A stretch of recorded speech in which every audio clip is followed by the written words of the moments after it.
to another episode of Pitch Practice, Pitch Practice, the show. How are you doing today? Thanks for tuning in. Smash that heart button if you're watching us live. Smash that heart button if you're watching us on the replay. We're coming on a little bit late. We're finishing out the book, The Ultimate Sales Machine. So we got a lot covered today. Shoot, that's backwards. We've got a lot to cover today, Brandon. I'm Mark, the guy behind the Mental Marketer and the private Facebook group, Funnel Building 101. Brandon, I'm going to switch my video around here while you introduce yourself. Fix your mirroredness there. Brandon here with BKXX Enterprises, helping you get found and taking your funnel to the top of the local market. So a lot of interesting stuff that we cruise through here for the final week of going over the Ultimate Sales Machine.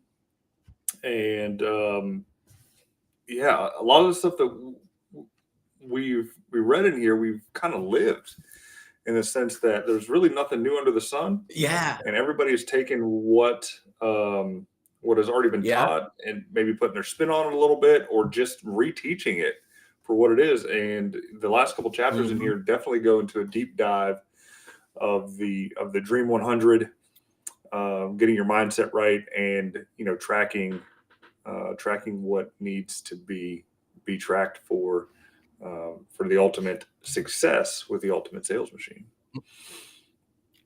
Yes. It's crazy. I know we keep saying this over and over again, but the more I get into this book, the better it is, right? Mm-hmm. It's interesting because it's stuff that we've probably heard before, because as we were going through one of the chapters. I'm going to give an overall synopsis of the last 4 chapters in the book that we've gone over, so you guys that are watching and listening out there can kind of follow along with us. But we've heard this taught before by people that are out there marketing today, right? Yeah, I mean, especially when it comes to the Dream 100 and the things that you should be doing to get their attention and stay in front of them as much as possible when it comes to sending small gifts, taking them out for lunch, breakfast, or dinner. Dinner is by far the best. There's something about coming together over dinner than any other meal that really solidifies bonds and relationships. Maybe it's because it's the end of the day. The work stress is done. They don't really have to think about it anymore. They can go out and let their hair down and unbutton that top button of the shirt or whatever, and relax, have a drink or two, and just continue to build relationships. That's what the Ultimate Sales Machine is ultimately about, is figuring out how to build that relationship with the interested party, making them even more interested, and getting them to sign on that dotted line. Yes. Oh, I like how you made that interesting note there, that dinner is the most effective when it comes to building the deeper relationships of all the meals: breakfast, lunch, dinner. I find that true. But let's size these last chapters here. Chapter 8 was The Eyes Have It, and what the focus in this chapter was about the eyes have it. And in it, he talked about 85% of the information that's taken into our brains enters through our eyes. And he talks about sales in a way that's important for you to make your presentations, I think in today's world, it's your graphics, your images, attractive to the eye. There's someone that I listened to one of his trainings. He's actually a 2 Karma Club award winner, and he talked about giving people eye candy. And if you want to know who that person is, maybe you've heard of him, Brandon. He is actually the photography guy. His name is Tim Shields. Does Mm-hmm. that name sound familiar? Yeah. Yeah, he did a He got on webinar at the stage edge at of. one of Yeah, he did a webinar at the edge of the Grand Canyon. So he knows a thing or two about one, the dramatic demonstration, and two, giving somebody something that they've never seen before that just keeps them hooked. Because of, I mean, who wouldn't want to watch a webinar of somebody standing at the edge of a big hole? Maybe he'll fall in. That's the that's the a big hole. that's the dramatic effect of it, and you got the sun setting behind you depending on the time of day that the webinar started, and all that other kind of stuff just brings in those visuals that people that they like to see. I mean, the eyes are the windows to the world and our internal soul. So without them, it's tough to sell to somebody that can't see or visualize the final outcome. Now, I don't want to step on anybody's toes here. If you have poor eyesight or no eyesight, there's definitely other senses available that can compensate and help you out, because the number two thing is listening. Yeah.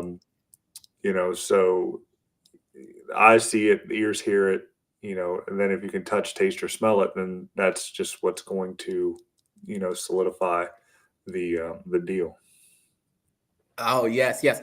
I always talk about in one of my my challenge days, I talk about the modes of communication that we have. And because there's so many people out there that want to be online, that want to come out here and do what we're doing, Brandon. But what holds them back is either their fear, and they want to hide behind these no face videos. You know how that becomes popular with people. They don't want to put themselves personally out there to start this online business. They think that all I have to do is set up this no face YouTube channel, create videos, and watch the money roll in. Yeah, you can do it. People are doing it, but you have to do a lot. I think you would have to do more of the no face than you would have to do of a face video, simply because people want to connect with people. And sure, you can put up, a reel on the 10 best places in Italy to visit. You can get the script written in GPT, hook it up to CapCut, and it'll throw something together, right? But still, there's no emotion behind it. There's no sense of self behind it, that you've actually went to those places and can give your personal experience that will connect to someone who's longing to go. And once they get there, they realize, I was here because of this person. And I think be able to thank them for that initial experience to lead to my ultimate experience. And it's funny that you mentioned that, certain people can't get out of their own way to do it. A couple weeks ago, when I went on my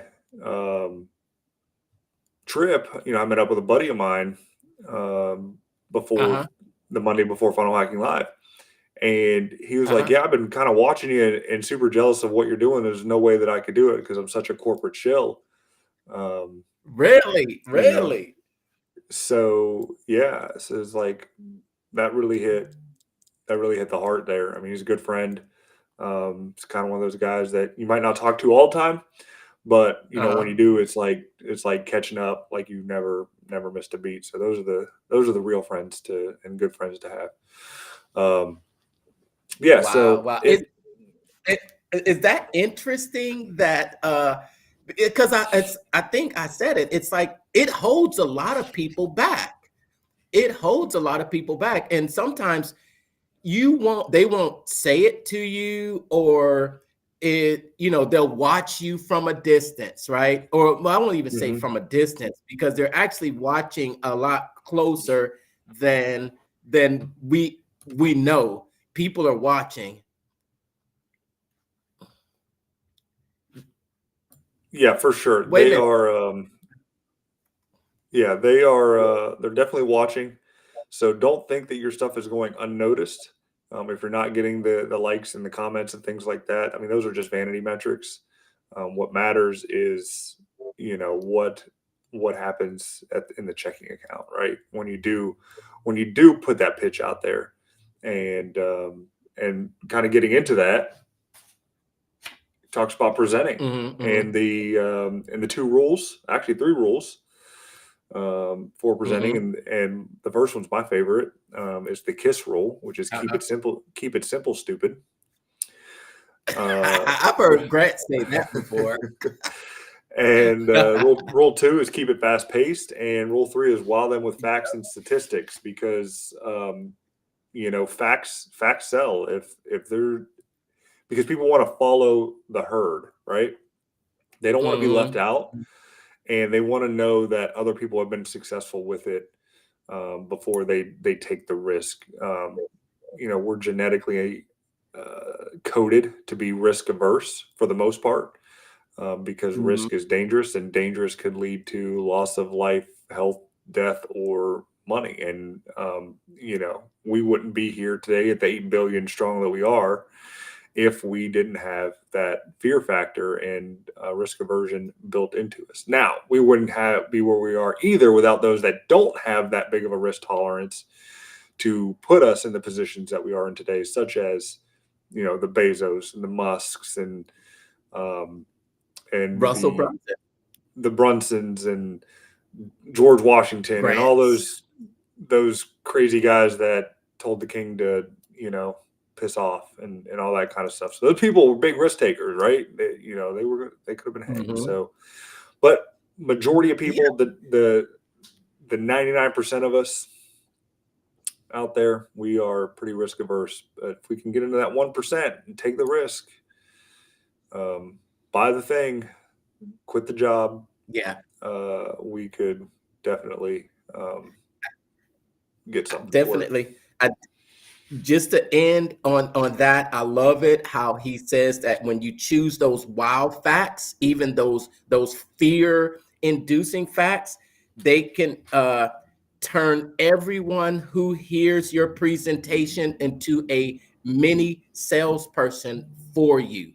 People love if they find out an interesting statistic that, did you know, they love repeating that, or they love to give them credit for knowing this. And if you're the one to provide it to them, they become a mini salesperson for you and your products. So go out there in your presentations and use these 3 rules for effective presentations: keeping it simple, keeping it fast paced, and using some wow facts and strategies. Yes, I'm telling you, this book is good, Brandon. This book is really good. It's a book that I think it's probably on most people's bookshelves. I was like, wow. It needs to be. It doesn't matter it doesn't matter what position you are in life, whether you're a barista slinging coffee at Starbucks, or you're running a multi-million-dollar fund or business. This book has to be one of the ones that's on the bookshelf that you're reading, and teaching, depending on how high up the corporate ladder you are. Oh, sorry. If you're at the upper echelon, you should be teaching and disseminating this information down through the ranks so they know and understand the philosophy behind your business.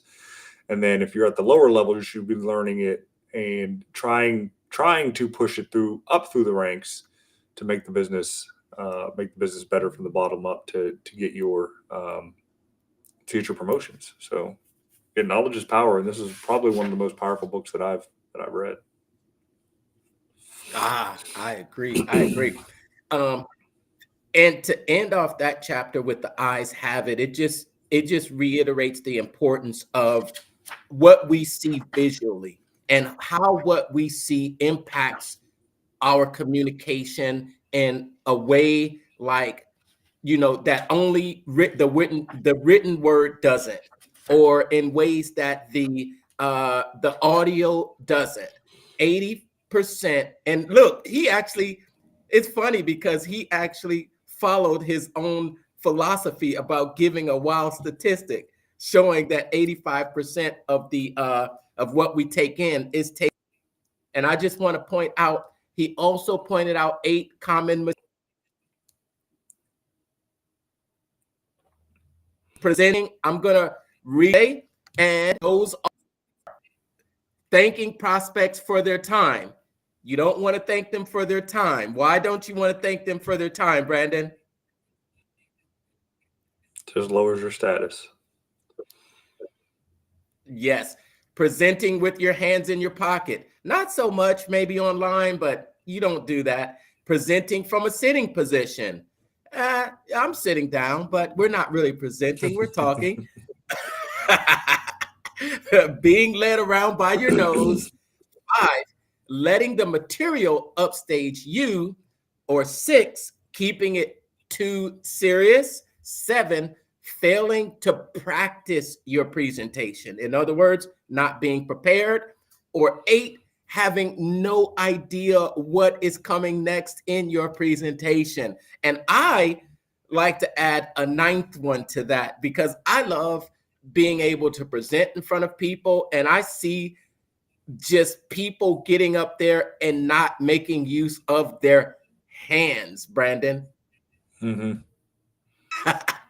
And I think when you watch great speakers that go on stage, over this past year, we read $1 Million Speaker. And in that book, she talked about the use of hands in our communication. I got your eyes going around like this, Brandon. Yeah. The hands, the hands definitely draw attention and can emphasize key points to any speech.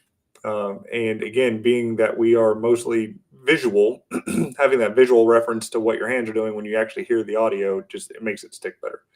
So moving on to 9, getting to the nitty gritty. And I think this chapter should have been maybe number 1, because the thing that most people want is how to get to their buyers, right? So, how to get to the buyers first and then figure out how to sell them later. Maybe should be the path of the book. But no, this goes over the Dream 100. Yeah. And this was the core concept that I think we were both exposed to in the One Funnel Away Challenge, which is coming back. I'm thankful for that. And this goes through. Hey, you're releasing information that not everybody knows, Brandon. Oh, sorry. Cat's out of the bag. Yeah, I'm excited about that. I'm excited about it. Yeah, so I mean, so it's going over the Dream 100 method and how to get in front of them, sending them gifts, writing letters, make a calendar so you can do the follow-up properly, and then being able to present. So, this was taught time and time again. And, if you have the 100 people that you want, like your 100 whales, and if the thing is 1% of people are ready to buy now, if you get one of those whales, that's kind of your main account. I mean, you don't want that to be your only main account, but, you got to start somewhere and get them going there. So we won't dive too much into that when it comes to the Dream 100.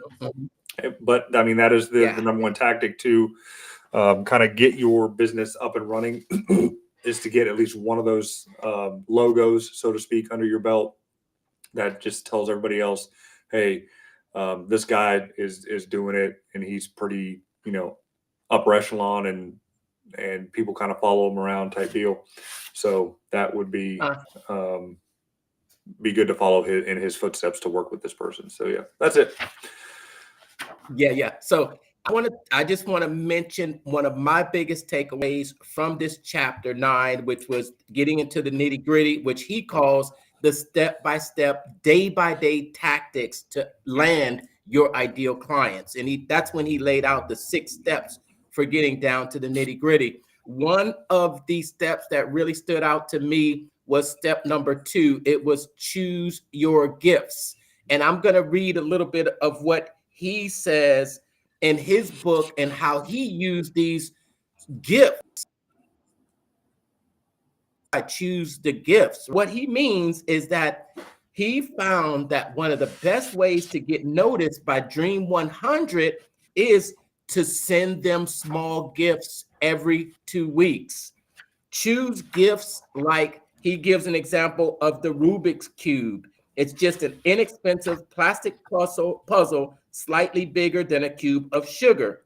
And he said you want to consider a lot of different gifts for this, but the one thing you want to do is keep it inexpensive. And I love how he said this is the one time that cheap is better. It's like, Yeah, I mean, it's like getting little knickknacks, right? Yeah, I mean, expensive gifts. I like where he's kind of going with that. Just make people feel a little bit uncomfortable, like they owe you something after the fact, and I mean that can turn a relationship off because not many people like to be in debt, so to speak, or be indebted, and depending on their language, the language they speak. I mean, gifts might not be it. You know what I mean? You have words of affirmation, you have physical touch, you have gifts, you have I forget the other deals there, but I mean it all ties into the 7 love language. There's 7 love languages. There's that book, and then there's another one that is more like corporate deal, separate 7 language of communication or whatever. But yeah, gifts are good.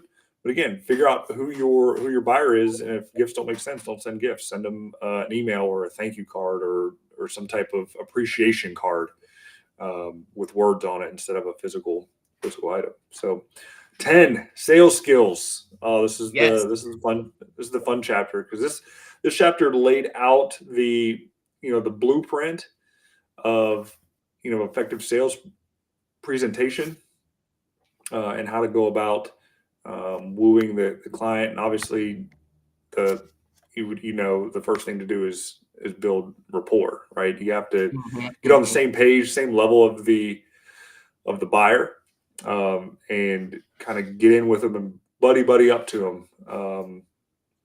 Yeah. The deeper you go, the more you will sell. Absolutely. Then it comes to the qualification. I mean, you can be best friends with the best people, but if they're not qualified to buy your stuff, don't waste your time with them. So get through those qualifications, questions quickly by asking the appropriate who, what, why, how questions. Figure out the pain points, and if they're not qualified, move on quickly. There's too many fish in the sea and not enough time to catch them all, right? And then it's funny you say move on quickly because that leads right into the next chapter, which is the follow-up. And then step 3 is build the value. Once you have everything. Chapter 10 was pretty cool. Follow-up. Yeah. He gave when and how to follow up. I did like the follow-up deal. In fact, that's the one I'm going to be studying the most here coming up soon. Just what I'm doing for the day gig and how I'm helping companies market and create their own products. But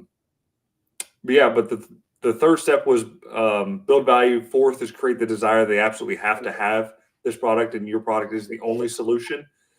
And then step 6 was just close the sale. Ask for the sale. That's the step that most salespeople fail at, is just simply asking for the business because they're scared to ask. It's like, do you want to do business today? It could be that simple. Like, do you want to move forward? Are you ready to go? If not, what's stopping you from doing it? Then follow up. I had a good friend tell me at once, and they come and buy from me all the time, and they said to me, of course you have to follow up. You have to follow up. I mean, I have to be followed up on even. Hey, follow up with me. I forget things happen, but I still have every intention of buying. Some people are afraid, I think, of coming off as annoying. You know what? If you don't If you don't, what's going to happen? You know what's going to happen? You're going to watch as that person goes and buys the same thing that you're offering from someone else. Yep. Because Why? they hit them at Because that you right didn't time. follow up. Yep. Somebody's going to hit them Yeah. at that right time that they've been thinking about it after you've already did your presentation and things like that. And they're going to get hit with it again. And they're just going to go do it. I mean, think about it. So like yourself, you're interested in some type of product, right? You went there, you saw the product, you got the product demoed to you, you said you wanted to think about it, and then you start seeing it everywhere. Seeing it like, oh, I got to have this product now. And then you just end up going to the same, or not, I wouldn't say same store, but maybe a different store, different car lot, whatever, and just ready to buy, right? And you do it right then and there. And then the guy calls you a week later. It's like, hey, you ready to? It's like, yeah, I just got one. And the guy's feeling like the worst ever. Like he just wants to bury himself 6 feet under. And it's probably because he didn't follow up properly and do the thing. So I mean, no deal is lost by money. Price is never a factor. It's either in the overall interaction and then the post interaction, after the presentation. So follow up. That's the money. That's where the money is. Why do you think we always talk about email and getting people on a list, right? Because the money is in the list, and if you don't hit the list, you don't make any money. Yeah, and you've got a great email course out there right now following up too. I see you out there racking up those dollar signs, those ching ching ching ching. But not only that, but you're helping people start their email list too, though. Yeah. So I got a checklist going out there. I ran, a couple dollars in ads to it, got a couple opt-ins with it, and now they're on my list.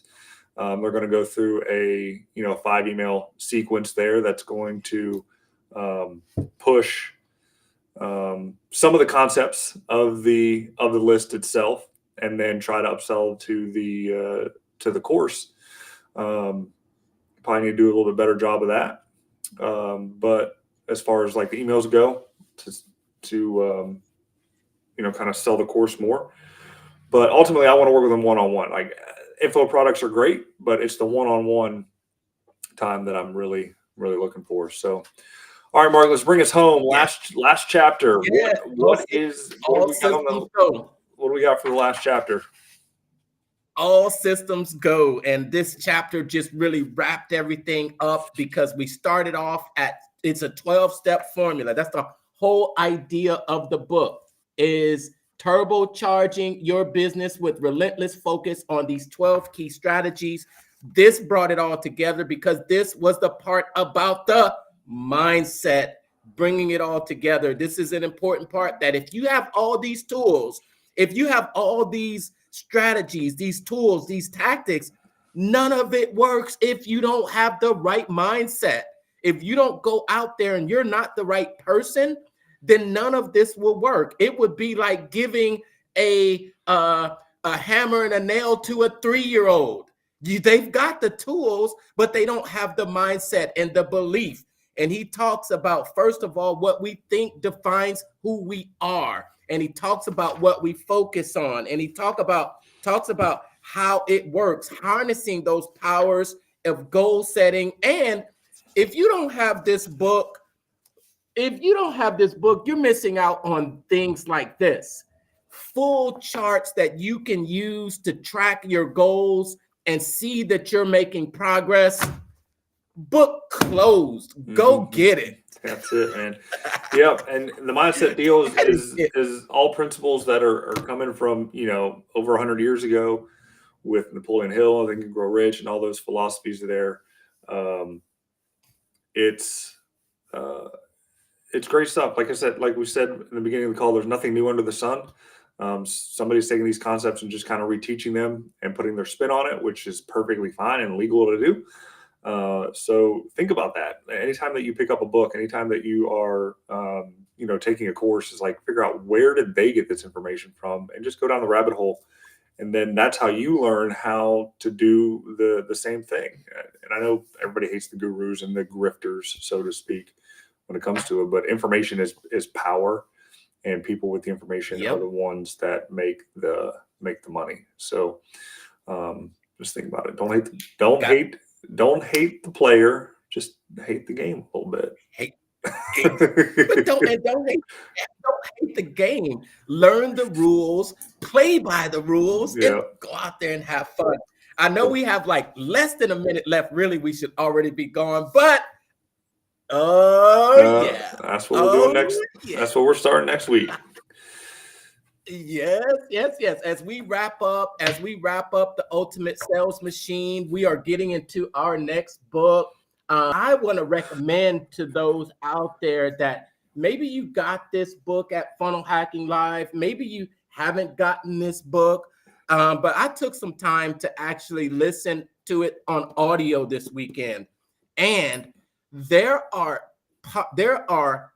full interviews on the audio that are not available in the book, and they are good. They are gold, and it's interviews with Dan Sullivan, because I think most of the book was written by Benjamin Hardy, but Dan Sullivan has been the consultant in the background. So I don't think any of the words are much with Dan Sullivan, but on the audio, you get to hear him with his years of wisdom.